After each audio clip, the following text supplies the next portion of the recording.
Hi, I am Heather Candrilli, and I was diagnosed with stage 4 colon cancer last May of 2024. I have two boys, James and Lucas. They're 6 and 3. Say it, go ahead. I'm Sarah. I'm Martha. And Judy! I'm obsessed with them, and just whatever I do, like health-wise, I want to make sure, my number one reason is to make sure I'm there with them. Backup dancers are great.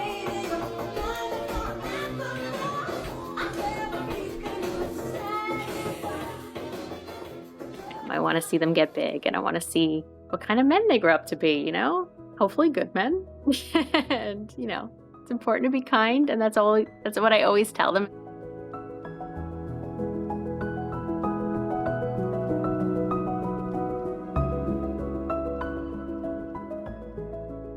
I let things go on longer than I'd like to admit I did. But I can remember as far back as summer of like 2023. My son was just about a year old by then, my second son, Lucas. And I remember going to a wedding and just looking in the mirror and being like, you look 6 months pregnant and your son's a year old now. Like this should not be a thing. It just looks that was my main symptom, was like severe bloating. Like I'd eat the smallest thing and just look enormous. And I would show my husband, I'm like, this isn't normal. And he would say, no, it's not. Yeah. So something was going on.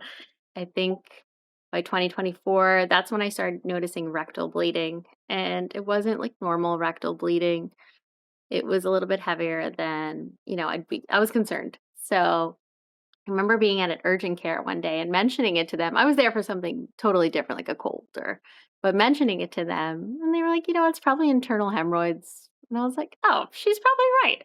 So yeah, I continued going on about it for a couple more months, but it wasn't going away, and it was the bloating and indigestion that was really bothering me. So I'm giving up gluten, I'm giving up dairy. I was just trying, to heal myself instead of just going and getting this looked at, which, I finally decided, okay, I'm going to find a gastroenterologist and I'm going to get to the bottom of this.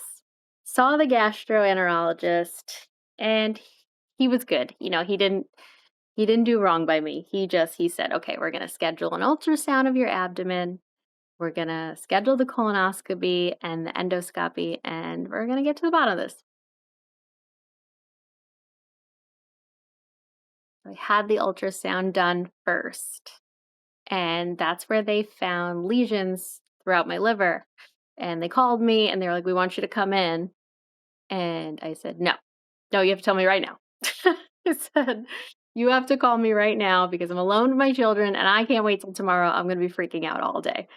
So I put up enough of a fight that they did a Zoom with me and told me that they're suspecting I have metastatic cancer. They're just not sure where it's coming from.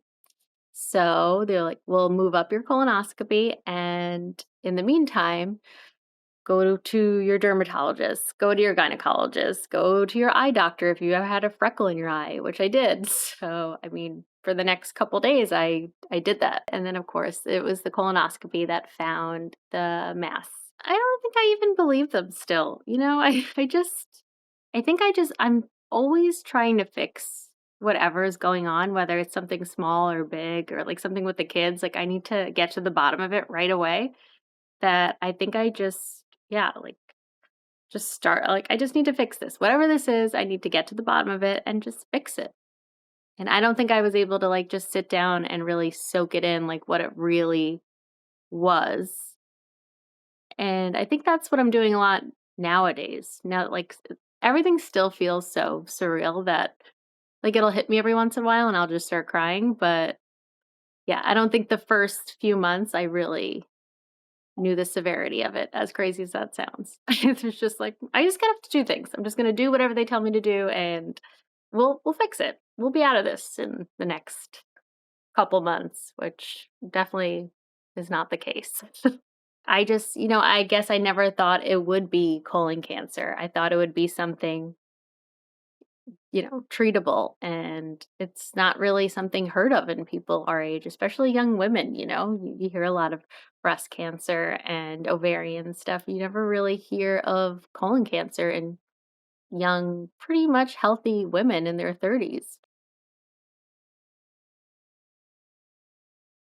As soon as I woke up from my colonoscopy, I was sitting in my driveway on the phone, just calling, oncologists and making appointments, and found a doctor that was interested in my story. I was young. I had stage 4 cancer, and he wanted to pull me in right away. So I moved fairly quickly. And yeah, my oncologist, Dr. Seth Cohen, has been great, great, aggressive in good way. So I made 3 different appointments, with Sloan Kettering, another doctor nearby, and Dr. Seth Cohen, who actually it was referred to from a colorectal surgeon who I actually saw first.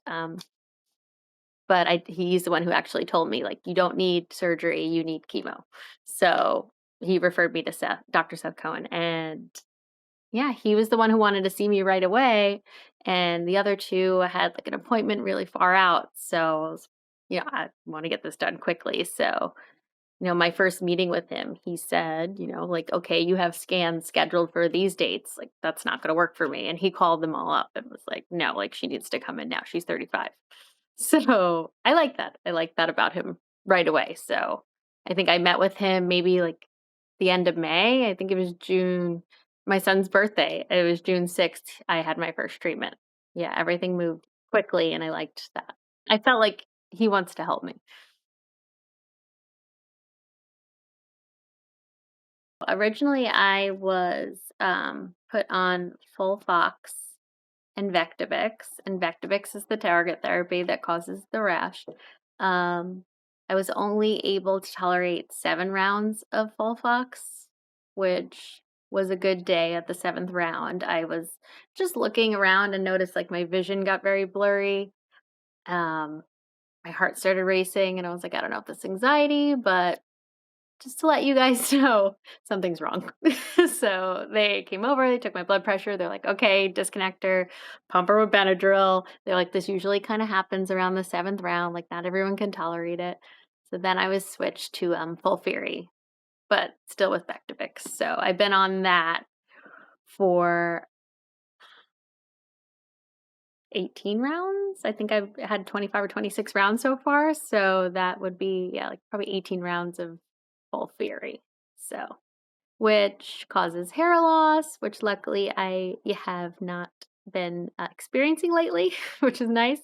I mean, just my eyelashes or my eyebrows, but things I could kind of tolerate. I had such a severe rash on my scalp that my hair just thinned so much that I was like, I just shave it off. I just want to heal this rash as much as I can. Ever since starting in June of 2024, um, everything was shrinking. I've been seeing improvement. Every scan is better than the last. So my first Signatera test, I think, was like 3,000. And then of June of 2024, I think in August of 2024, it was 0. So I walked into for my appointment with Dr. Cohen, and they were like, everyone was celebrating. So in my head, I'm like, does that mean I'm done? What does this mean? But no, you're not done. They were very excited. And every Signatera since then was negative. So all the lesions, except for maybe 2 or 3, were so small that they weren't even lighting up on a PET scan anymore. So everything seemed to be improving to the point where Dr. Cohen said, "Okay, let's talk about an ablation. We have a surgeon here. He's upstairs. You can see him later today, and you could talk about what's next." So I had that appointment. I went upstairs. I met with him, and I was ready to talk about, having an ablation or a resection or whatever you guys are going to do to finish this off, and then we could move on with our lives. And he walked in and he said, "You are not resectable. There is a numerous lesions throughout your liver, and yes, they're small, but I can't, say that they're not cancerous.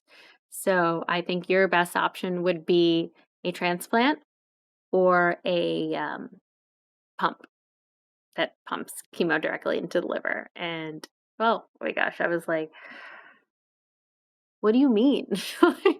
That's not what I thought they were going to say. So I went home, I cried, and thought about it for a while. And I was like, I don't know if I want this hay pump because I'm reading more and more about it. Um, if I did need a transplant, a hay pump could potentially damage the liver where you're no longer eligible for a transplant. So I was like, I think I want this transplant. So it took me a couple months to hear from the transplant coordinator from this particular hospital. And I kept emailing the surgeon and saying, when am I going to hear from him? And they're like, I can't believe you haven't heard from them yet. Let me reach out again. And then another like week or two would come by and I'm like, hey, it's me again. Still haven't heard from that transplant coordinator. And they were like, they were getting angry because I guess it wasn't happening on their end. So I finally hear from them in maybe January, get an appointment for February of 2025. And I go to this hospital and, they didn't seem too familiar with my history and they kind of just went over it quickly like, okay, yes, you should get a transplant, but because you're otherwise healthy, you would not be anywhere near top of the list for a cadaver liver. I said, oh, okay. Like, because, colon cancer, liver transplants are kind of so new, it's not really anything that really gets you there closer. So I said, well, what about a living donor transplant? Because I have a sister, we all have the same blood type. Like, is that something I can consider? And they were like, absolutely, but we don't do that here. So I was like, oh, okay. So left that appointment, cried a lot the whole ride home. And what did I do? I went home and started Googling, hospitals that do living cadaver, liver transplants and found a ton and made appointments at 3 of them on my couch in the middle of the night, just scheduling it on their websites. And then they all called me the next day and they're like, send us your scans. And NYU got back to me first and said, we have a surgeon that would like to meet you and, let's get you in here. And it's been going pretty fast ever since I met with Dr. Halazoon at NYU. So Dr. Halazoon came in and he was very tall, first of all, and very serious, but candid, tough, like everything I want in a doctor. So he said to me, like, look, there are always going to be ghost spots, and this is something that's going to go everywhere. So what you need is a liver transplant, and you're like the perfect candidate for it. It's nowhere else in your body besides your liver, and you're young, and like this is something I want to do for you, but I'm going to need a donor. So I told him about my sister and he was like, okay, well, I need backup. So I want you to go on social media. I want you to get out there. So that's what we did. We went on social media. My husband is, like I said, the mayor. So he's made a lot of connections through being in the military and our school community. He's like taking care of me, becoming PTA dad, and he works in the movie business, so he made a lot of connections that way. So he just went on social media and just started posting it, and I think in a matter of days I had 47 applicants for a liver transplant, and they've been growing since then. So I still have more and more. I have been really, really blessed in that way. I think people started going in for evaluations in April, this past April, and they really can't tell me anything about it. It's anonymous, so I don't know who's going in, who's getting, nicked, but they're still screening people. So, but my sister was one of the first to go in, and she unfortunately cannot donate to me, but she's going to help me in so many other ways, so she doesn't beat herself up about it. Scary. I'm scared. Impatient sometimes because I just so tired of chemo, and I know I can't stop chemo until this happens. And but mainly, yeah, afraid because it's not a guaranteed cure. It could come back after this, and I don't know. It's a lot of just unknowns. I don't know. I don't know anything. I don't know when this could happen. I don't know what life's gonna be like after that, and I'm hoping that I'm strong enough to bounce back from this and live a nice, long, healthy life. I don't want anyone to be without me. I think I worry about them more than me. Like, yeah, sure, I'm scared of dying and not being here, but I'm scared of what that would do to them. When I'm feeling good, I want to be there. So I want to be at the school pickups and the drop offs and whatever activities they have going on. I want to be there for that. So when I feel good, I do it. And then when I don't feel good, I still try to do it. And then I get yelled at about doing it. So I just try to rest the first couple days after treatment, kind of stay away from them a little bit because they're always trying to drink my waters and kiss me and be all over me. And I just feel like, stay away from this stuff. It's poison. Just, you know, that's the time they get to spend more with their dad. They need normal childhoods and they need to just be a kid and not worry about what I'm doing. And but we've had such an amazing community like behind us and helping us in a lot of ways. Friends that are doing pickups and drop offs and family that are coming to watch them while we do our treatments. Like I just want them to have fun. So whoever's with them, I'm like, "Oh, good. I know they're gonna have a good time, or they'll be outside, or they'll be playing. Like, they won't just be sitting there, watching TV all day long while I'm getting something done because that's more important. Like, I still want them to be kids." I've always kind of been this person, and I think it helps me, you know, shake off like the serious talks and yeah, just kind of I mean, my nurses always say it like, "Oh my gosh, she's smiling. She's back in here smiling again. I don't know why she's so happy to be here." I was like, I don't know. It just makes me feel stronger, I guess. I don't know. Maybe it's a defense mechanism, a coping mechanism to like get me through it. You know what? It probably is. But it helps. It definitely helps. And my husband has a similar humor too. Like we all have sad stuff. So it helps us get through it. And I mean, who really doesn't? But it's it's helpful. It really is. Can't have those sad eyes looking at me all this time. Like we need to talk about other things. So every time people ask me about it, I'm like, oh, aren't you sick of talking about me? Like I want people, especially people my age or people starting families or big careers or getting married. Like I don't want you to brush off any symptoms that may be having that are abnormal. And I want you to take care of your bodies. And I know we put ourselves aside to take care of our children, and then takes us months, sometimes years, to get to even like a dentist. And I don't want you to do that because you are important to so many people, and you need to take care of your bodies. Like you need to be there because, like I said, like they wouldn't survive without me. So if I would have taken care of this sooner, then maybe we wouldn't have been here. But I also can't think about that too much.